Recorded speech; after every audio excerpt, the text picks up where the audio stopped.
ओम नमस्ते धर्मप्रेमी सज्जन हो, श्रोतेगण हो. आपण बघत आहोत स्वामी दयानंद सरस्वती रचित जे आर्य समाजाचे संस्थापक आहेत सत्याचा प्रकाश नावाचा हा अनमोल ग्रंथ, ज्याच्यामध्ये जो आपल्या सत्य अर्थाचा प्रकाश करणारा, आपल्याला योग्य दिशेला अर्थात वेद दिशेला नेणारा, वेदांकडे वळवणारा, पाखंड खंडन करणारा, अंधविश्वासाचं निर्मूलन करणारा हा ग्रंथ. आणि ईश्वर कसा आहे, ईश्वराचे गुण कसे आहेत, मनुष्य अर्थात जीवाचे गुण कसे आहेत, नाही का, आणि त्याच्यामध्ये फरक काय आहे, या सर्व गोष्टींची ईश्वराची व्याख्या वगैरे या सर्व गोष्टी सांगणारा एकमेव ग्रंथ आहे. आणि हा ग्रंथ ज्याच्या घरात जाईन श्रोतेगण हो, त्या घरातला पुरुष किंवा स्त्री कधीही इतर संप्रदायांमध्ये कन्वर्ट होणार नाहीत. म्हणजे ना ख्रिश्चन होणार तो, ना मुस्लिम होणार, ना तो बौद्ध होणार, ना तो जैन होणार, ना तो यहुदी होणार. तो काय होणार, केवळ आणि केवळ वेदानुसार आर्य बनणार. काय बनणार, आर्य. आर्याची व्याख्या आपण सांगितलेली, आपले जुने व्हिडिओ बघा. आर्य कोणाला म्हणतात, ठीक आहे. तर श्रेष्ठ मनुष्यांना आर्य असे म्हणतात, जे ईश्वराच्या सांगण्याप्रमाणे, उपदेशाप्रमाणे, वेदांप्रमाणे चालतात, त्या लोकांनाच, त्या पुरुषांना आर्य म्हणतात आणि त्या स्त्रियांना आर्या असे म्हणतात. ठीक आहे श्रोतेगण हो. तर आपण बघूया ईश्वराची व्याख्या. सगुण, ईश्वर सगुण का आहे, ईश्वराचं नाव, ईश्वराचा गुण सगुण का आहे, त्याचा हा गुण काय, त्याचं आपण आता काय बघणार आहोत, थोडंसं विश्लेषण. तर यो गुण हे सह वर्तते स सगुण, जो सबका ज्ञान, सर्व सुख, पवित्रता, अनंत बलादी गुणों से युक्त है, जो सर्वांचे ज्ञान, सर्वांना ज्ञान देणारा, सर्व सुख देणारा, पवित्रताची मिसाल आहे तो. त्याच्यानंतर अनंत बल आदी जे गुण आहेत त्यांनी तो युक्त आहे. या कारणामुळे परमेश्वराला सगुण असे म्हणतात. म्हणजे जसे पृथ्वी गंध आणि इत्यादी गुणांपासून ती सगुण आहे आणि इच्छादी इत्यादी गुणांपासून ती रहित आहे, बरोबर की नाही. आता पृथ्वी तलावरती आपण बघत आहोत श्रोतेगणो, अनेको प्रकारचे झाडे, झुडे, फळे, फुलं, नाही का, एवढं सर्व. त्याच्यानंतर आपल्याला त्याच्यापासून काय म्हणतो, आनंद मिळतो, बरोबर नाही. म्हणजे आपण ते जिभेने चाखून पण बघतो, कानाने तिचं ऐकतो पण, नाही का. कसे काय, जिथे जेवढे आवाज येतात या भूगर्भातून, अंतरिक्षातून, ते सर्व आपण काय करतो, कानाने ऐकतो. त्यानंतर आपण डोळ्यांनी बघतो, त्यानंतर नाकाने आपण सुगंध घेतो, नाही का, पण तो बोलू शकत नाही, बरोबर आहे का नाही. तर हे ज्या गोष्टी आहेत या इच्छादी, कारण पृथ्वी आपल्याला सर्व सुख देणारी आहे, ती सगुणी आहे, परंतु तिच्यात इच्छा काहीच नाही, कारण ती निर्जीव आहे. परंतु निर्जीव आहे, परंतु काय आहे, ती काय करणारी आहे, तिच्यात ऊर्जा आहे. ऊर्जा असल्या कारणाने ती या सर्व गोष्टींना उगवू शकते. ती प्राणहीन जरी असली, परंतु ती काय गुणयुक्त आहे. आलं का श्रोतेगण हो. तिला इच्छा वगैरे काहीच नाहीत, बरोबर आहे का नाही. कारण ती त्याच्यासाठी ती सजीव असायला पाहिजे होती, इच्छादी गुण असण्याचा जीव असायला पाहिजे होती एक, नाही का. म्हणून या सर्व गुणांनी ती रहित असल्या, इच्छादी गुणांनी ती रहित असल्या कारणाने ती निर्गुण पण आहे. तसेच जगत आणि जीव यांच्या गुणांपासून पृथक असल्या कारणाने परमेश्वर हा निर्गुण आणि सर्वज्ञ इत्यादी गुणांनी तो सहित आहे, तो युक्त आहे. त्या कारणामुळे ईश्वराला सगुण असे म्हणतात, ठीक आहे ना. म्हणजेच असा कोणताही पदार्थ नाही आहे की जो सगुणता आणि निर्गुणता पासून वेगळा आहे, पृथक आहे. असा एकही पदार्थ या पृथ्वीतलावरती, या ब्रह्मांडामध्ये, अंतरिक्षात नाही. जसे चेतनचे जे गुण आहेत त्या गुणांपासून पृथक होऊन जड पदार्थ निर्गुण आणि आपल्या स्वतःच्या गुणांनी सहित असल्या कारणाने तो सगुण. तसेच जे जड तत्व आहेत, ते जड तत्वांचे जे गुण आहेत त्या गुणांपासून पृथक असल्या कारणाने जीव हा निर्गुण आणि इच्छादी आपल्या गुणांनी सहित असल्या कारणाने तो सगुण. अशाच प्रकारे हा जो परमेश्वर आहे, त्या परमेश्वरामध्ये सुद्धा असं समजलं पाहिजे, ठीक आहे. असं कोणाचं सांगणं आहे, ऋषीमुनींचं. कारण ज्याप्रमाणे पृथ्वीमध्ये गंध हा गुण असल्या कारणामुळे ती सगुण आहे आणि इच्छा वगैरे गुण नसल्यामुळे ती निर्गुण आहे, बरोबर आहे का नाही?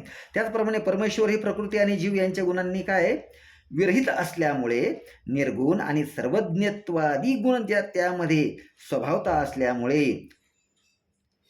तो सगुण आहे.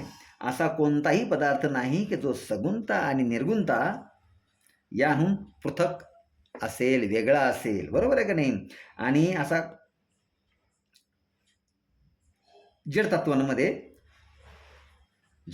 जडतत्वांमध्ये चैतन्याचे गुण नाहीत, बरोबर आहे का नाही? मातीमध्ये चैतन्य आहे का? नाही. ती चालू फिरू शकते का एकटी? नाही. ती आवाज करू शकते का? नाही. ती काय ऐकू शकते का? नाही. ती काय बोलू शकते का? नाही, बरोबर? तर ते जडतत्वांमध्ये जेवढी जडतत्व आहेत, झाड वगैरे आहेत, यांच्यामध्ये काय नाही आहे? ते गुण नाही आहेत, बरोबर का नाही? जे चैतन्य जीवामध्ये असते ते त्यांच्यामध्ये नसते. तर जडामध्ये जडतत्वामध्ये चैतन्याचे गुण नाहीत. या दृष्टीने जड हा काय झाला? निर्गुण आहे. पण जडाचे नैसर्गिक गुण जडामध्ये असतात. म्हणजे जडतत्वांचे जे नैसर्गिक गुण आहे ते जडतत्वांमध्ये असतात, म्हणून ते सगुणही आहेत. जडतत्व काय आहे? सगुण आणि निर्गुण दोन्ही पण आहेत. तसे जीवामध्ये जडाचे गुण नसल्यामुळे, म्हणजे जसं आपण जीव आहे, चालतो फिरतो बोलतो, तसे या जडतत्वांमध्ये जडतत्व कोणते कोणते आहेत? पाणी, अग्नी, वायू, हे झाडं, फळं, ही पृथ्वी, हवा, हे सर्व काही जडतत्व आहेत, ठीक आहे ना? तर यांच्यामध्ये म्हणजे या जीवामध्ये जडतत्वाप्रमाणे गुण नसल्या कारणामुळे तो निर्गुण आहे आणि त्यामध्ये नैसर्गिक इच्छा, द्वेष आदी गुण असल्यामुळे तोच सगुण पण आहे. कोण? जीव. आपण जीव. तर त्याचप्रमाणे परमेश्वराविषयी सुद्धा जाणायला हवे, कारण परमेश्वर सगुण आणि निर्गुण दोन्ही प्रकारे येतो, बरोबर आहे का नाही? आणि याचप्रमाणे पुढे बघूया, ईश्वराचे नाव अंतर्यामी का आहे? तर अंतर्यंतु नियंतुम शीलम यस्य सोयमंतर्यामी. जो परमेश्वर प्राणी आणि अप्राणी रूप जगतांमध्ये व्यापून त्याचे नियमन करतो, या कारणामुळे त्या परमेश्वराला अंतर्यामी असे म्हणतात. म्हणजे जो सर्व प्राणी आणि अप्राणी रूप जगतामध्ये व्यापक होऊन सर्वांचे नियमन करतो, सर्वांना त्याच्या अधिकारात ठेवतो, कारण आपण त्याच्यामध्येच निवास करतोय ना. निवास आपण त्याच्यामध्येच करत आहोत. काय ब्रह्मांड त्याचं तो निराकार स्वरूप आहे. आपल्या आतमध्ये सुद्धा परमेश्वर आहे, मातीमध्ये आहे, दगडामध्ये आहे, सर्वांमध्ये आहे. परंतु तो दगड ईश्वर नाही आहे, श्रोतेगण हो, ठीक आहे ना? किंवा आपण ईश्वर नाही आहोत. त्याचे गुण आपल्यामध्ये आहेत, आपण ते आत्मसात करायला हवेत. परंतु हाच फरक आहे ईश्वर आणि जीवांमध्ये. एवढे सारे गुण देऊन तो आपल्यापासून वेगळा आहे. तो सगुण आणि निर्गुण दोन्ही प्रकारे आहे. दोन्ही गुण त्याच्यामध्ये विद्यमान आहेत, बरोबर नाही?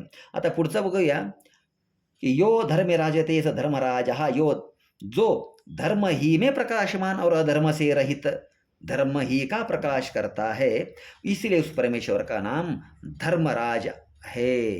म्हणजे जो परमेश्वर धर्मात प्रकाशमान, अधर्मरहित व धर्मामध्येच असून धर्माचा प्रकाश करणारा आहे, म्हणून त्याला धर्मराज असे म्हणतात. तो अधर्माचा करतो का? कधी तो आपल्याला शिकवलं का परमेश्वरानं की जे तुला मानत नाहीत, जे मला मानणार नाहीत, त्याचं हे करा रे तुम्ही, त्याचं शी धडापासून वेगळे करा किंवा त्याला मारा, त्याला त्रास द्या, सांगितलं का? कोणत्याही तुम्हाला एकही मंत्र, एकही श्लोक असा आढळणार नाही, श्रोतेगण, ठीक आहे की? ईश्वर असं सांगतोय.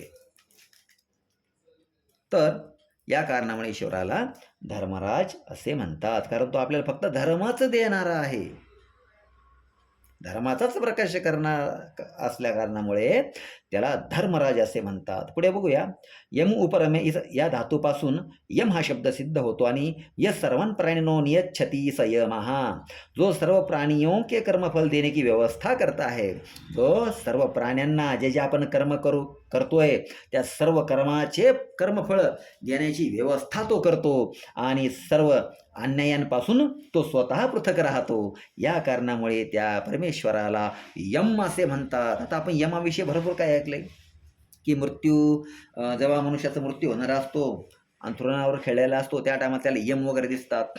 ठीक आहे. तर यम कशावर म्हणे रेड्यावर बसलेला असतो वगैरे वगैरे जे काय असेल ना जे काय आपल्या त्या चित्र रंगवले गेलेले आहेत. ठीक आहे ना शोध करून. पण त्याचा प्रमुख गुण काय आहे? जो सर्व प्राण्यांच्या कर्मफळ देणारा आहे. ज्याच्या त्याच्या कर्मानुसार त्याला त्याच स्वरूपामध्ये तो कर्मफळ देतो. त्याची व्यवस्था त्याच्याकडे आहे आणि सर्व अन्यायांपासून तो स्वतः पृथक राहतो. मध्यदंड देण म्हणजे अन्याय केला याच्यावर तर अजिबात नाही. तर दंड देऊन त्यानं आपलं कल्याण केलेलं आहे हे लक्षात ठेवायचं. बरोबर नाही? जसे आईबाप एखादं चुकीचं कार्य केलं,